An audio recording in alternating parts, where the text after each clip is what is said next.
Good evening or good afternoon or morning, wherever you are welcome to this edition of Update. In this edition, we will learn of the release of another batch of 130 students from the Catholic school in Niger State. And then we'll discuss the declaration by the President, Bola Ahmed Tinubu, again, that bandits will be branded or regarded as bandits. Does that mean that the government has declared them as terrorists? We examine this question and how it relates to the security efforts to end the spate of violence and killings. And finally, we'll be discussing the controversies that were stirred by the discovery or arrest of some people in Kwara State who were said to be Fulani, armed by the Office of the National Security Advisor. My name is Rimamnde Shawulu.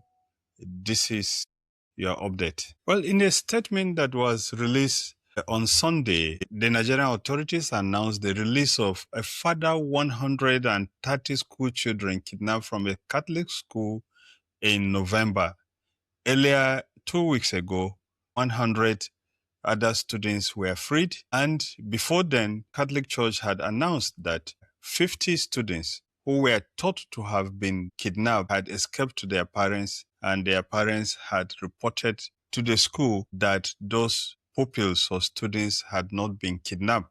However, the controversy as to actually how many pupils were kidnapped or how they were released, what types of negotiations, and whether government paid ransom or not are yet to be made known. But what is clear is that it does appear that these bandits or these kidnappers have a way of kidnapping school children, and the kidnap of school children have made Nigeria unsafe to school children. And as a result of the kidnapping that took place in Kebbi State earlier of 25 students and the over 300 that were kidnapped in Niger State, several schools in Nigeria were closed by state governments. There are, however, some commentators who believe that the last spate of kidnappings may have been orchestrated by some elements within government who want to give impression to the world that the United States of America does not need to come into Nigeria, as President Trump said the United States would do, because the government has been up to the task. And of course, the government has succeeded now in getting the pupils, or nearly all the pupils that were kidnapped in Niger State, released. But they are, however, still in the dens of the kidnappers and terrorists. 90 girls from the Chibok school that were kidnapped more than 10 years ago. And we still have the famous kidnapping of school children from Dapchi in Yobe State, where all the other female students that were kidnapped were released, except for Leah Sharibu. And one of her classmates, a Muslim student, said that she refused to denounce her faith, to convert to Islam, so that she will be released along with the other school girls that were kidnapped. Leah Sharubu is said to have been forcefully married to several Boko Haram commanders and is said to have given birth to several children. The world is still waiting for the plan by the government of President Bola Ahmed Tinubu to get the remaining Chibok girls released and to get Leah Sharubu out of the den of the terrorists in Borno State. Last Friday, President Bola Ahmed Tinubu presented the 2026 budget to the joint sitting of the National Assembly. And during the sitting, while he was making his speech, he publicly stated that his administration will treat armed bandits and other violent criminal groups as terrorists under Nigeria's security framework. Under this policy, groups and individuals engaging in banditry, kidnapping, violent crime, and related acts are to be regarded as terrorists and will be pursued accordingly. Will fundamentally change how we confront terrorism and other violent crimes. Under this new architecture, any armed group or gun wielding non-state actors operating outside the state authority will be regarded as terrorists. Bandits, militia, armed gangs, armed robbers, violent cults, forest-based armed groups, and foreign-linked mercenaries will all be targeted. We will go after all those who perpetrated violence for political or sectarian ends, along with those who finance and facilitate their evil schemes. Of course, this was not the first time the president has said that. In several speeches in the past, the president had alluded to the fact that his government would treat the bandits and other violent groups as terrorists. But however, there are several questions to be answered before the government's action or the declaration of the president will be taken seriously. One of the first one is that when IPOB, that whose leader has just been convicted by a federal high court in Abuja, was declared a terrorist group, it was not done by a presidential declaration. It was done by a court action. The government took the case to court and got a judgment to declare the IPOB a terrorist organization.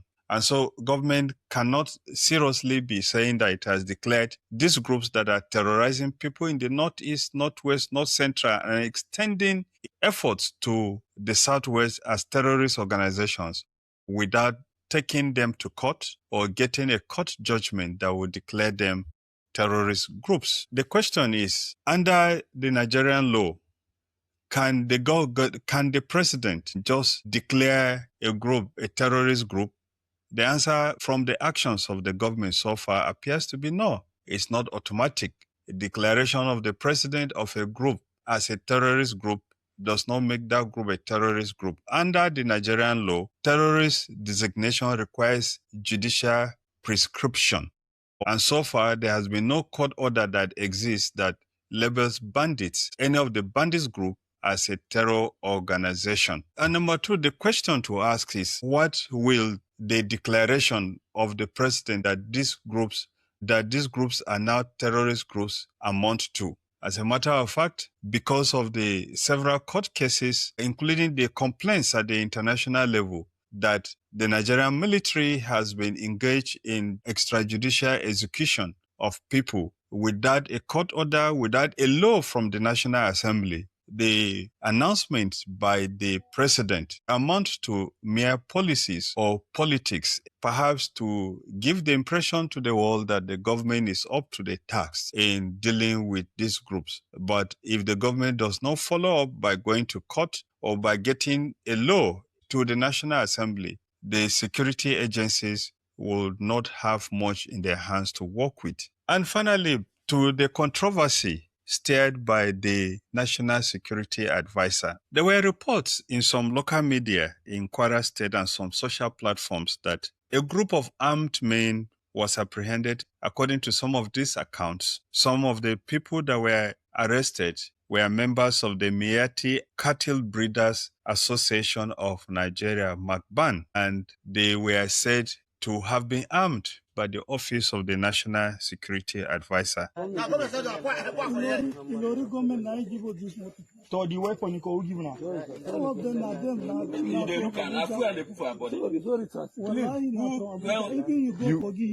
go Abuja, go collect the weapon. Yes. Now for Abuja, you go collect the rifle. I've been for Ilorin. How you take no say from Abuja? Me, I know because we there with them. We go patrol how many times with them? Oga Bito and Tinja. All of them, they involved. Now their weapon. Oga Tinja. Now their weapon. Not our own. Okay. Not our own. Not our own.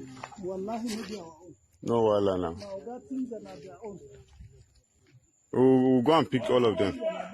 Of course, the Office of the National Security Advisor, through the National Counterterrorism Center, confirmed that he had authorized the provision of arms to vigilante groups as part of a broader counterterrorism and security support measures. The agency said in its defense that the action it took falls within the legal framework of Nigeria's Terrorism Prevention and Prohibition Act 2022 and is intended to support security forces in difficult environments. The National Security Advisor's Office denied providing arms to any social cultural association such as MACBAN as a group or as part of an irregular militia structure. I insisted that all personnel were vetted and formally recruited auxiliaries under official operations. Of course, not unexpectedly, the MACBAN publicly stated that the association does not engage in armed operations and was not authorized nor involved in any such deployment, asserting that any individuals bearing arms acted on personal initiative and not on behalf of the organization. Well, not unexpectedly, this has raised a lot of controversies and raised a lot of questions which will require more clarification from the Office of the National Security Advisor. The first question is arming vigilantes a legal action to be undertaken? Well, conditionally, some people say yes. And the conditions, according to the government, according to the Office of the National Security Advisor, is that under the Terrorism Prevention and Prohibition Act 2022, they have the right or powers to do so. The Office of the National Security Advisor has said it vetted, supervised, and state-sanctioned auxiliaries. Well, this, of course, raises a lot of questions. How many groups have been vetted and where are they operating? Is there a register of groups that have been and where are they operating? If these individuals have been vetted and they are operating with the supervision of the government, then where would another security arm go to arrest persons who have been vetted and are working in accordance with directive of the government? This raises more questions. Is there a cover-up? What is actually happening? Why is it that in some areas, when groups gather with machetes, with den guns and double-barrel guns to chase people who have attacked their communities, they are arrested by security agencies and thrown into jail or detention? And why were the people that were arrested in Kwara, were they operating outside their homes? And which government agencies permitted them to be operating where they are operating? These questions need to be answered, because if they are not answered, they will give credence to the claims by several terrorists who are operating online and have boasted that the arms that they are using are given to them by government. And if government wants them to stop what they are doing, they will stop what they are doing. Now, what is the difference between those guys and the ones that are armed by government? The issue needs to be clarified. And it's not surprising that some Nigerians have come up to say that the government needs to investigate and find out what has happened. Well, among the Nigerians who are complaining is one Comrade Timin Frank, a political activist, and the former Deputy National Publicity Secretary of the All Progressive Congress, who has urged President Bola Ahmed Tinubu to launch an independent investigation into allegations against the National Security Advisor, Malam Nuhu Ribadu, and the Kwara State Governor, Abdurrahman Abdurrashid, for reportedly arming Fulani bandits and non-state actors. He issued a statement in which he described the situation as a chain of contradictions that reveals the serious flaws in Nigeria's security structure. Who exactly vetted the armed auxiliaries? What are the names of the auxiliaries that were vetted, and who are the members of the auxiliaries that are vetted, and where are they operating? Under whose operational command are these auxiliaries operating, serving? Were the weapons given to them registered and tracked? How do we know that the weapons that were given to them have been returned or can be returned or have not been used by terrorist groups? Why is it that it is only now the public is knowing that the Office of the National Security Advisor has been giving arms to some groups? And of course, to go back to the issue of the declaration of these bandits and kidnappers as terrorists, the questions to ask is, why has the president not sent a bill to the National Assembly to declare these groups terrorist groups? Or where has the president not ordered the Attorney General of the Federation to head to court to declare these groups terrorist organizations? When will the president send a bill to the National Assembly, or when will the president head to court to declare these groups terrorist groups? My name is Rimamnde Shawulu. This is your update. Please like our video so that the YouTube will send it to more people.